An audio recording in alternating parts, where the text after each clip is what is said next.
Итак, ребята, хочу рассказать немножко о сути ремонтов этой батарейки вообще и почему мы не даем гарантии на ремонт. Значит, смотрите сами. Вот эта батарейка, она ходит уже с 2014 года.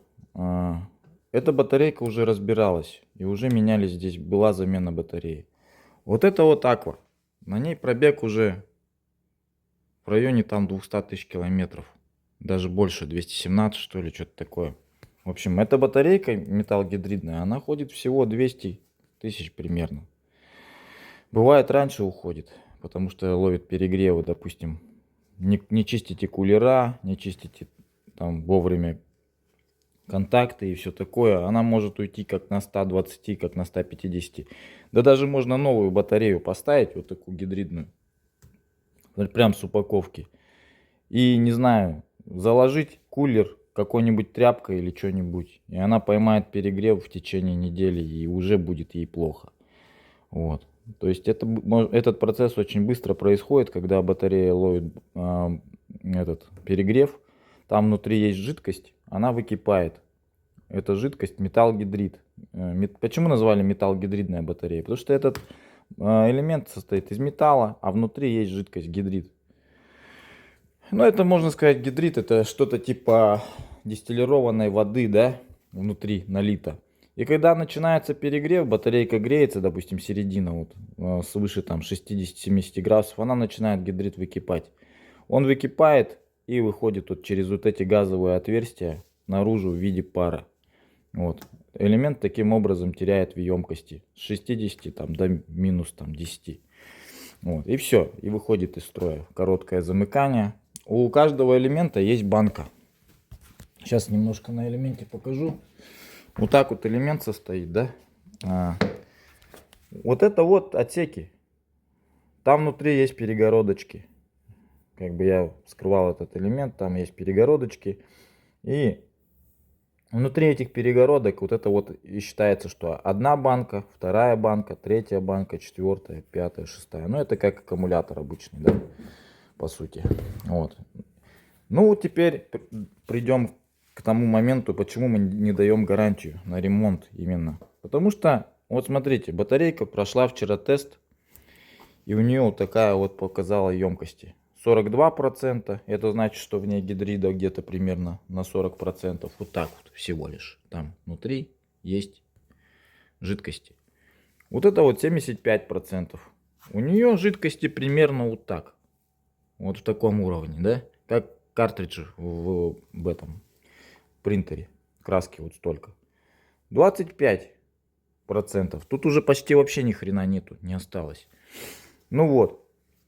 Вот такие вот элементы, они вот у меня показала вот батарейка, что вот 45, 75, 25, вот это мертвый. 61, 34. Я считаю, что все, что свыше 5, ну, от 50% вот так вот примерно идет, эта батарейка, значит, более-менее живая, и в принципе с ней она еще побегает, да, грубо говоря. Все, что ниже 50%, вот так, это уже мертвые, можно сказать, элементы практически. Они там могут доехать свой срок там полгода, год там, я не знаю, максимум. И то она может в ошибки уйти. То есть поймала быстро батарейка перегрев. Почему такие батарейки низкоемкостные быстро выходят из строя? А потому что в ней гидрида-то маленько осталось совсем. И как только она ловит чуть-чуть перегрева, хлоп, она очень быстро, эта жидкость кончается, и батарейка в КЗ. И так, допустим, одна батарейка в КЗ ушла, потом вы ее отремонтировали. А ремонтируете вы их как? Тоже, чем больше внутри этой жидкости, тем дороже батарейка. Ну, грубо говоря, условно, у нас это от 5000 рублей, да, стоит один элемент. Если там 50% вот так вот гидрида. Вот. Ну и тут получается, что чем емкостнее ты берешь, больше емкость батарейки, тем дороже она стоит. Но вот мы всегда... Вообще идеальный ремонт это когда все они одинаковые по емкости. Вот я вот, допустим, выявляю диагностику, выявляю, сколько у меня элементов больше всего с оптимальной, скажем, от 50% емкости. Ну вот, допустим, у меня здесь больше всего, наверное, она вся разносольная, конечно, эта батарейка получилась. Но здесь больше всего от 50% до 60% элементов. Ну, вот, допустим, вот полтинник раз, 2 60-ка, 60-ка, 3, 4, 5, 5, 6, 6 элементов, может 7. 7 элементов где-то у меня более-менее такие живые, да, грубо говоря, по 50%. Вот значит мне сюда надо еще, тут 20 в акве, да, 7 элементов. Это мне значит еще надо 13 элементов сюда подкинуть. Таких же, 50-60 хотя бы. Вот тогда она будет вся по емкости и по вольтажу одинаковая. Но вот тут вот так не получится, потому что она вся разносольная. Клиентке звоню, говорю, сколько будем элементов менять. Можно поменять несколько видами. Можно поменять, допустим, только самые убитые батарейки, вот 25%, да? Вот 25, 34, 22, 22, 38. Тогда выходит ремонт не такой дорогой. Тут раз, два, три, четыре, пять всего элементов менять надо, да?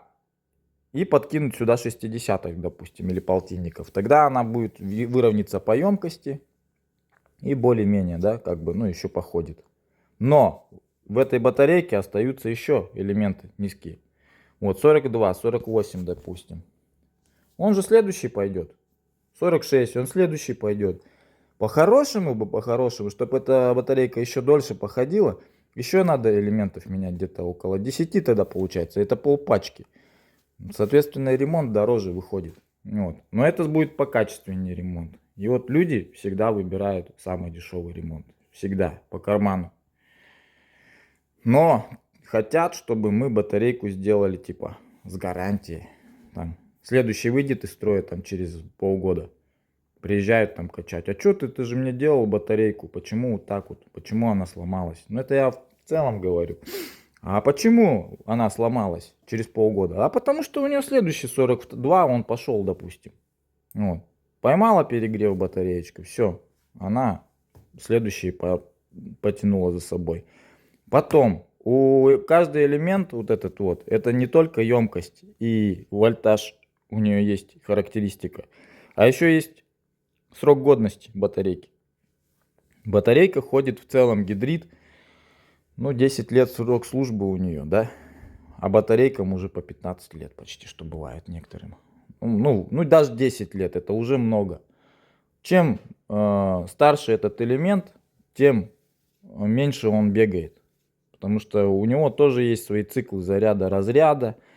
Тут много чего есть. Это не просто кусок, квадрат, так сказать, какого-то пластика. Это же целая жизнь. Батарейка на самом деле целая жизнь.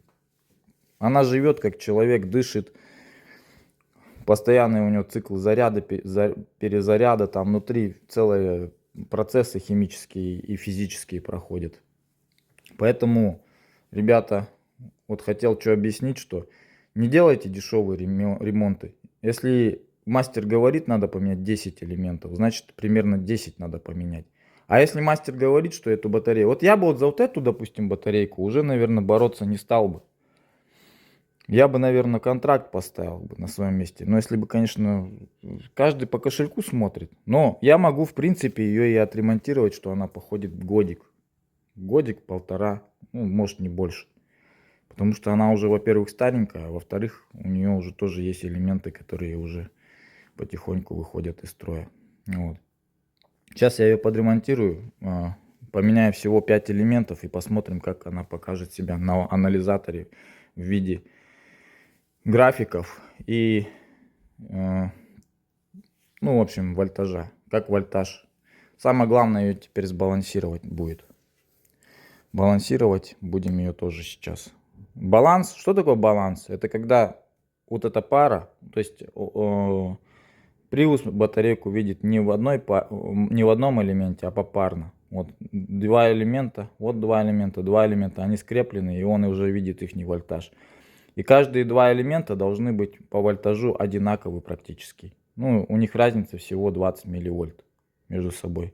Если вот это 16-20, то вот это должна быть не более 16,40. Или минус, там 16 ровно, грубо говоря, да.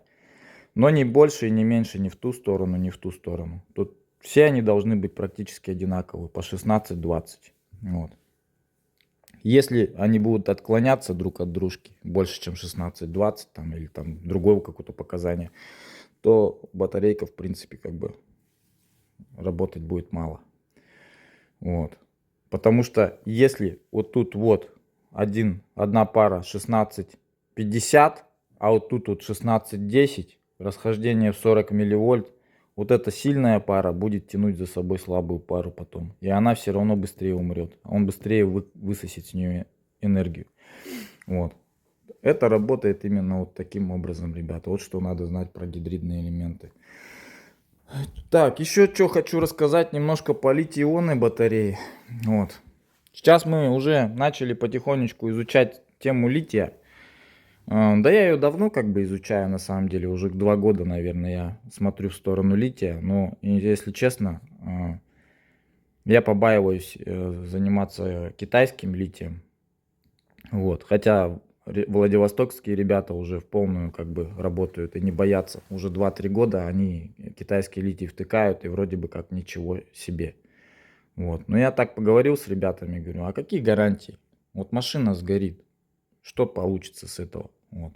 Литий это пожароопасная штука. То есть, если это у нас состоит из жидкости, грубо говоря, и металла, да, то литий это сухие элементы, типа как от телефона батареечки, такие же. Мы все понимаем, что телефоны иногда бывают даже Samsung крутые какие-нибудь. Ну, я с айфонами не слышал, но когда в Samsung втыкаешь какую-нибудь зарядку не родную, да, и держишь долго на заряде, она бывает ловит перезаряды и бывает, что батарейки взрываются. А там уже, ну, пожар как бы возникает, да. Тут такая же система работать может. Если попадется какой-нибудь некачественный китайский элемент и что-то там произойдет, то он подтянет за собой, ну, то есть рядом пыхнет, и он за собой как по цепной реакции все остальные начнут гореть. Вот. То есть вот эта литий-ионная батарея, в принципе, то есть мы можем поставить литий. Литий сейчас на рынке стоит намного дешевле. Новый вообще стопроцентный элемент, вот так же, он выглядит ровно вот так же. Там внутри, конечно, есть какие-то защита от всего. Там есть защита от перезаряда. Китайцы разработали там внутри кое-какие элементы, которые защищают вас от перезаряда и от короткого замыкания. Но мы же понимаем, что такое Китай, да? Все равно, все равно бывает, сколько техники было, и она некачественная. Может быть, этот китайский элемент будет качественным, но это же надо испытывать. Испытывать на чужих машинах я как бы не особо хочу, потому что мало ли что-то там случится, это мое имя пострадает. Вот. Я не хочу как бы к этому относиться. Поэтому мы можем поставить на литий-ионных батарейках. Вот, допустим, батарейка Аквы выйдет где-то примерно, я не помню, 120 тысяч рублей, где-то вот так аковская выйдет батарейка. Это намного дешевле, чем контрактная пачка металлгидридной. 95%, беганая уже 20-40 тысяч пробега, да. Но литий-то будет новый абсолютно. Вот. Можно его, конечно, поставить, все. Мы можем это сделать своими руками, тоже поставить. Но я буду давать бумагу на подпись. Если клиент согласен на такие эксперименты, да, то, в принципе, пожалуйста, мы можем установить эти литий-ионные батареи.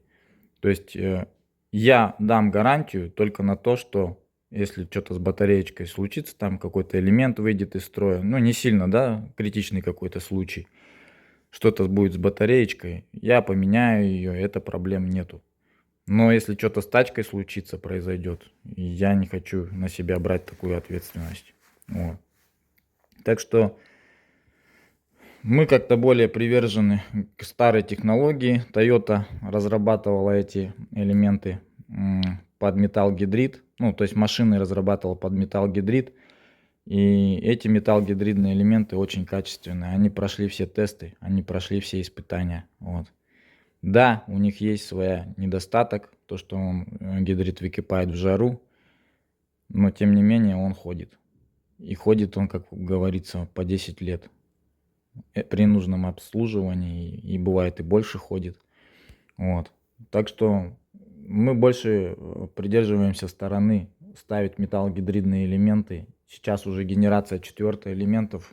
Свежую батарейку ставим 19-20 года. Уже вот с такими ген 4 и не паримся. То есть машина будет ходить. Гарантия на такое по-любому есть. В любом случае. Так что, ребятки, с литием надо быть поаккуратней. Есть еще литий-ионные элементы. Ребята во Владивостоке практикуют элементы Хонды. Вот, я тоже эту технологию знаю. Могу тоже такую батарейку, в принципе, собрать. Вот. Ну, у нас пока заказов не было. Тут тоже как бы есть такой момент. В принципе, я больше к этим элементам, наверное, больше правдоподобен, потому что там, да, там нет никакой защиты от перезаряда, ничего такого там нету, в принципе. Некоторые делают там какие-то примочки, но они все такие печальные на самом деле, условные, потому что больше сказать на рассказе прут, вот так вот эти мастеровые. Ну, говорят, что там есть защита от перезаряда, а на самом деле ничего там нету. Они все это дело держат в тайне, а тайна, как говорится, всегда становится явной. Вот.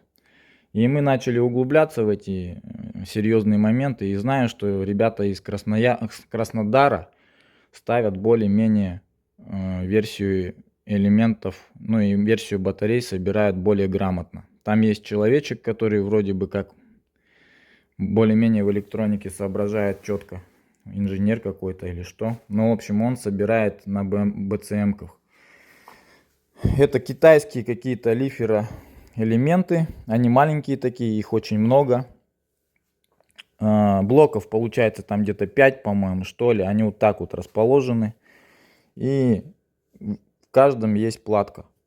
Защита от, так сказать, от перезаряда. Если где-то идет перезаряд, она просто размыкается и не дает дальше по цепной реакции, в общем, идти батарейки.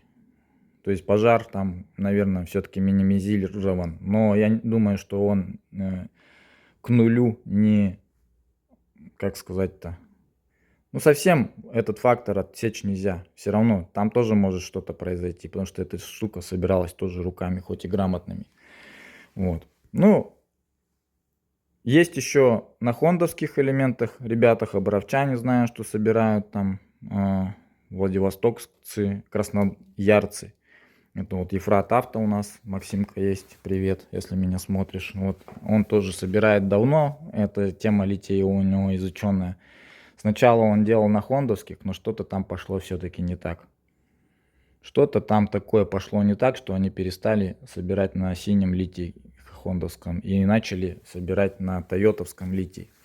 Вот, видать, эта схема более как бы круче. Вот, но тут тоже есть свои какие-то нюансы, никто о них не рассказывает, в принципе, почему они лучше, почему так, почему это. Нету нигде никакой информации в интернете, что это все очень сильно безопасно. То есть на 100% безопасность никто не дает абсолютно по литий-ионным элементам. Поэтому все говорят как, хотите, рискните, все. И все эти риски берут на себя владельцы автомобилей, в принципе. Вот. Ну, так, чтобы в широком спектре российского интернета я не слышал, что с литий-ионными батареями сильно там что-то случалось, да. Я знаю, что горят постоянно Nissan Leaf'ы, там своя вообще, свое кино с этими батарейками, они по-другому работают, потому что Nissan Leaf, он заряжается постоянно от подзарядки, как телефон, да, это не гибрид, он принудительно всегда заряжается, и там вообще все опасно на самом деле, эти лифчики горят у нас по всей стране, как не знаю что, из-за экспериментов, так сказать, мастеровых, вот. пытаются и добавить им мощности, пытаются до хрена что добавить им, чтобы у них ампеража было побольше, экспериментируют с разными элементами китайских производителей, и машины горят. Поэтому тема такая интересная на самом деле. Мы пока что в стороне смотрим и наблюдаем за всеми. Но хочется за литий взяться, конечно, за литий хочется взяться, но как бы я буду браться за него, когда куплю свой автомобиль в виде гибрида.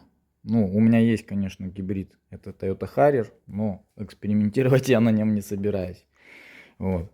Я хочу приобрести Toyota Prius и либо Accu, что-то в этом плане, и начать на ней эксперименты конкретно по литий-иону. Вот. Если эта технология подтвердится, что она четкая, и она будет работать в наших условиях крайнего севера, потому что литий именно те батареи, которые боятся холода. Боятся холода они в каком плане? Если гидридный элемент, его оставить на морозе, в принципе даже до минус 15 градусов, машина заведется и все будет нормально, в принципе. Она в емкости сильно не потеряет. Но если брать и заморозить батарейку литий-ионную, скажем, градусами минус 40, вот, тогда будет очень плохо. Литию он сядет сразу, и машина просто не заведется. Она сразу, как телефон на морозе, потеряет в емкости. Даже тачку может не запустить, в принципе. Вот. Литий, опять же, бывает разный. Toyota свои элементы собирает на панасониковском литии. Он более качественный, считаю. Он прошел все Ростесты, говорю, свои тесты лабораторные. Их испытывали и в мороз, и в тепло, и что-то только не делали японцы с ними по-любому, потому что это японцы. Они все свою продукцию испытывают очень жестко. Что брать про китайский литий? Ну, я думаю, что там тоже есть какие-то, конечно, испытания, но они более-менее кустарные. И причем там есть заводской литий, есть незаводской литий, который под поле делается. Это совсем разные вещи. Цена, качество, сами понимаете. Все хотят нас обдурить на рынке и могут продать литий некачественный, который делается в подполах, и выдать его за качественный более, который создается на заводах-изготовителях. Вот. Поэтому по литию, я говорю, тут очень все сложно. Есть лиферобатареи, есть литиефосфатные, есть различного типа, есть какой-то другой литий. Вот. То есть его очень много, лития там, я читал про него тоже, 5 видов там литий-ионных батарей, если не больше. Вот. И они все немножко разные, и под разные автомобили только могут быть заточены. Здесь же гибрид, он постоянно... Суть металлогидридной батареи в чем? Что она умеет, вот эта батареечка, долго жить при режиме, когда ты ее высасываешь и тут же ее наполняешь. То есть она умеет быстро отдавать свой заряд и быстро его как бы брать. Это ее смысл. Циклов у нее чуть ли там не бесконечное количество. Пока у нее есть внутри химия и гидрид, она будет жить. Вот. А что не можешь сказать про литий? Ну, литий сам по себе, он, конечно, почему переходят на литий? Потому что он долговечней, чем металлогидрид, в плане, что там сухая химия, и ей ни хрена не происходит толком. Она перегревов не боится, она боится только жесткие морозы, минус 40, минус 50. До 30 градусов он тоже литий себя хорошо ведет вполне. Вот. Он живучий, этот литий, он ходит по 500 тысяч километров на машине. Вот. У него больший срок годности, он уже может жить и 20 лет, вот где-то вот так вот. И за счет этого он преобладает в своих... Почему хотят все перейти на литий-ионную батарею? Потому что он долговечней, вот и все. И пытаются это делать, и машины, некоторые машины ходят на литий и не заморачиваются. То есть, в принципе, кто поставил себе литий-ионную батарею, это более-менее живой вариант. Он, во-первых, и дешевле, и ходит.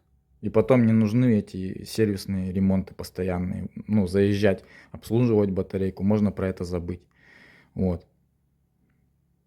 Все это очень хорошо, и все это подкупает, да, грубо говоря. Уже пол Владивостока на литий перешло, и там многие города. Но страх вот этот, что машиной что-то случится, и она сгорит или еще что-то, он присутствует у всех, и все берут эти риски на себя.